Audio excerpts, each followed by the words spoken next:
Congratulation south আফ্রিকার legend team. বর্তমানে বিশ্বের ভিতরে যে লিজেন্ড টিমগুলো আছে, চ্যাম্পিয়ন লিজেন্ড টিমগুলো, এই টিমগুলো একটা টুর্নামেন্ট হলো 5টি টিম নিয়ে। এর ভিতরে ছিল south Africa, West Indies, Australia, India, Pakistan, এদের মতো বড় বড় টিমগুলো, এবং এদের ভিতরে বড় বড় অনেক তারকা ছিল যাদের নজির আমরা দেখেছি এবং অনেক ভালো। এই বয়সে প্রায় 45+ বয়স, এই বয়সে এসেও তারা দারুণ পারফরমেন্স করেছেন।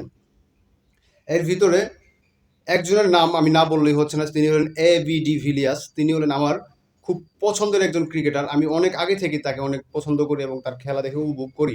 এবং যারা এবি ডিভিলিয়ার্সের ভক্ত আছেন তারা অবশ্যই একটা কমেন্ট লিখে যাবেন এবি ডিভিলিয়ার্সের নামে। এই এবি ডিভিলিয়ার্স এই লিজেন্ড চ্যাম্পিয়ন লিগে 5টি ম্যাচ খেলেছেন। 5টি ম্যাচের ভিতরে 3টাতেই কিন্তু সেঞ্চুরি করেছেন।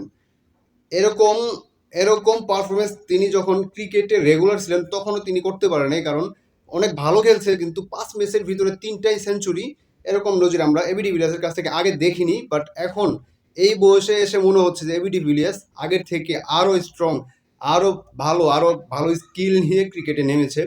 তো এবি ডিভিলিয়ার্সের কথা যদি বলি, তিনি 5টি ম্যাচ খেলে 3টিতে সেঞ্চুরি করেছে, তার স্ট্রাইক রেট হলো 200+।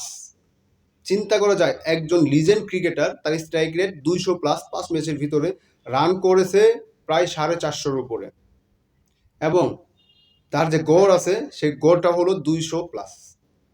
তো এবি ডিভিলিয়ার্সের কথা দিয়ে যদি আমি বাংলাদেশের কিছু ক্রিকেটারের উদাহরণটা নিই, যাদের অনেক স্কেল, যারা ক্লাসিক্যাল খেলে, যাদের অনেক শট আছে হাতে, অথচ তারা দিন শেষে জাতীয় দলে, ইন্টারন্যাশনাল প্ল্যাটফর্মে নিজেকে প্রমাণ করতে পারছে না, নিজের যে প্রতিভা আছে সেটি তুলে ধরতে পারছে না। বাংলাদেশে অনেক ক্রিকেটার আছে যারা অনেক ট্যালেন্ট এবং যাদের অনেক ক্রিকেট স্কিল আছে, তাদের প্রতিনিয়ত পারফরমেন্স না করাতে তাদের কিন্তু ভবিষ্যৎ এবং তাদের ক্রিকেট কেরিয়ারটাও নষ্ট হয়ে গেছে, এমন নজির দেখা গেছে। তো এবি ডিভিলিয়ার্সকে আমি কংগ্রাচুলেশন এবং স্বাগতম জানাই। তার এই বয়সে এসে যে আমাদের তার খেলা দেখে আনন্দ দিচ্ছে এবং তার শটগুলো দেখার মতো, যে বড় বড় ছক্কাগুলো তিনি মারে, গতকালকেও কিন্তু 9টা ছক্কা মেরেছে তিনি, এবং 4 ছক্কা সমান সমানই ছিল প্রায়। তো এদিক থেকে এবি ডিভিলিয়ার্সের যারা ভক্ত আছে তারা অবশ্যই খুশি যে এবি ডিভিলিয়ার্স এই বয়সে এসে যে খেলাটা খেললে। এবং গতকাল ফাইনাল ম্যাচে সাউথ আফ্রিকা যেভাবে ম্যাচটি জিতেছে, 195 রানকে তারা রানে মনে করে নাই, 1 ওভার হাতে রেখে ম্যাচ জিতেছে। এবি ডিভিলিয়ার্স, জেপি দুমিনি, উনি আমার একজন ভালো পছন্দের খেলোয়াড়।